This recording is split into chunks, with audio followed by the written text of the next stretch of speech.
नमस्कार मित्रों, मैं अनीता श्रीवास्तव आपका हार्दिक अभिनंदन करती हूँ।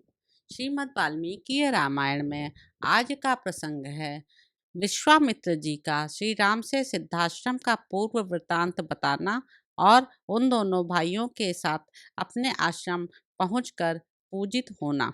अपरिमित प्रभावशाली भगवान श्री राम का वचन सुनकर महातेजस्वी विश्वामित्र ने उनके प्रश्न का उत्तर देना आरंभ किया।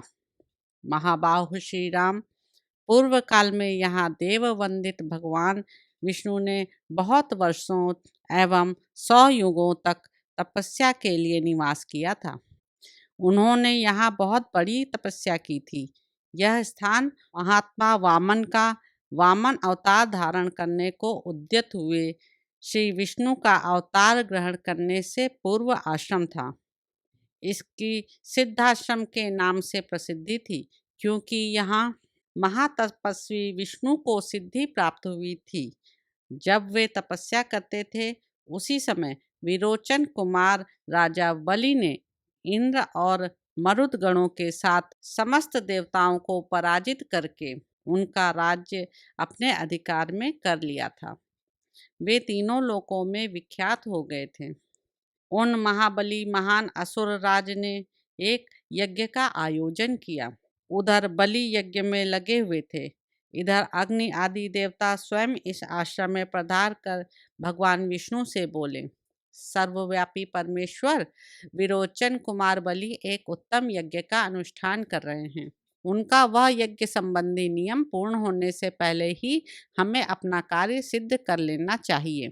इस समय जो भी याचक इधर उधर से आकर उनके यहाँ याचना करने के लिए उपस्थित होते हैं, वे गो, भूमि और सुवर्ण आदि संपत्तियों में से जिस वस्तु को भी लेना चाहते हैं, उनको वे सारी वस्तुएं राजा बलि यथावत रूप से अर्पित करते हैं।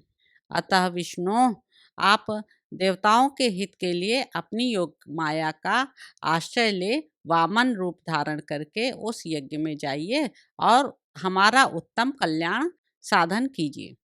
श्री राम इसी समय अग्नि के समान तेजस्वी महर्षि कश्यप धर्म पत्नी अदिति के साथ अपने तेज से प्रकाशित होते हुए वहां आए। वे 1 सहस्त्र दिव्य वर्षों तक चालू रहने वाले महान व्रत को अदिति देवी के साथ ही समाप्त करके आए थे। उन्होंने वरदायक भगवान मधुसूदन की इस प्रकार स्तुति की, भगवान, आप तपोमय हैं, तपस्या की राशि हैं, तप आपका स्वरूप है, आप ज्ञान स्वरूप हैं। मैं भली भांति तपस्या करके उसके प्रभाव से आप पुरुषोत्तम का दर्शन कर रहा हूँ। प्रभो, मैं इस सारे जगत को आपके शरीर में स्थित देखता हूँ। आप अनादि हैं। देश, काल और वस्तु की सीमा से परे होने के कारण आपका इदम इत्यम रूप से निर्देश नहीं किया जा सकता। मैं आपकी शरण में आया हूँ। कश्यप जी के सारे पाप धुल गए थे।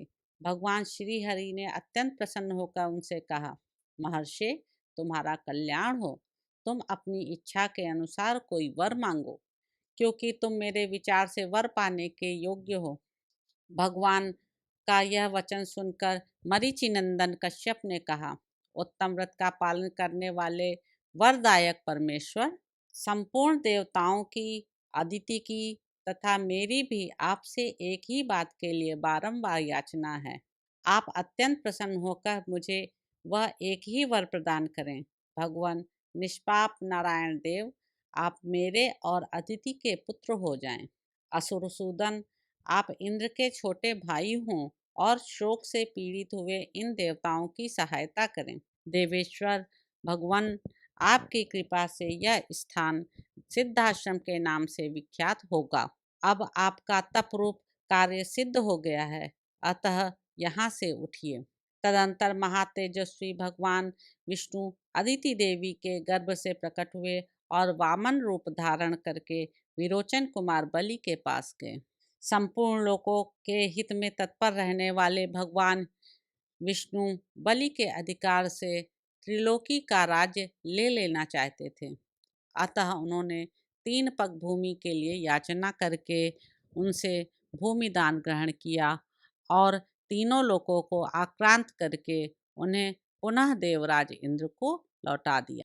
महातेजस्वी श्रीहरि ने अपनी शक्ति से बलि का निग्रह करके त्रिलोकी को पुनः इंद्र के अधीन कर दिया। उन्हीं भगवान ने पूर्व काल में यहाँ निवास किया था, इसलिए यह आश्रम सब प्रकार के श्रम का नाश करने वाला है। उन्हीं भगवान वामन में भक्ति होने के कारण मैं भी इस स्थान को अपने उपयोग में लाता हूँ। इसी आश्रम पर मेरे यज्ञ में विघ्न डालने वाले राक्षस आते हैं। पुरुष सिंह, यही तुम्हें उन दुराचारियों का वध करना है। श्री राम, अब हम लोग उस परम उत्तम सिद्धाश्रम में पहुंच रहे हैं। तात, वह आश्रम जैसे मेरा है वैसे ही तुम्हारा भी है।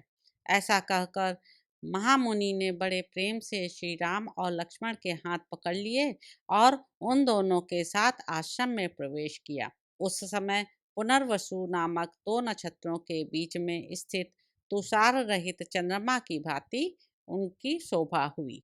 विश्वामित्र जी को आया देख सिद्धाश्रम में रहने वाले सभी तपस्वी उछलते कूदते हुए सहसा उनके पास आए और सबने मिलकर उन बुद्धिमान विश्वामित्र जी की यथोचित पूजा की। इस प्रकार उन्होंने उन दोनों राजकुमारों का भी अतिथि सत्कार किया। 2 घड़ी तक विश्राम करने के बाद रघुकुल को आनंद देने वाले शत्रुदमन राजकुमार श्री राम और लक्ष्मण हाथ जोड़कर मुनिवर विश्वामित्र से बोले, मुनिश्रेष्ठ, आज आप ही यज्ञ की दीक्षा ग्रहण करें। आपका कल्याण हो। यह सिद्धाश्रम वास्तव में यथा नाम तथा गुण सिद्ध हो और राक्षसों के वध के विषय में आपकी कही हुई बात सच्ची हो। उनके ऐसा कहने पर महातेजस्वी महर्षि विश्वामित्र जितेंद्रिय भाव से नियम पूर्वक यज्ञ की दीक्षा में प्रविष्ट हुए। वे दोनों राजकुमार भी सावधानी के साथ रात व्यतीत करके सवेरे उठे और स्नान आदि से शुद्ध हो प्रातःकाल की संध्योपासना तथा नियम पूर्वक सर्वश्रेष्ठ गायत्री मंत्र का जप करने लगे। जब पूरा होने पर उन्होंने अग्निहोत्र करके बैठे हुए विश्वामित्र जी के चरणों में वंदना की। तो इस प्रकार दोस्तों, बालकांड में निहित 29वां सर्ग यहाँ पर समाप्त होता है। यदि मेरे वाचन में कुछ भी त्रुटि हुई हो तो क्षमा करने का प्रयत्न करें। नमस्कार साथियों।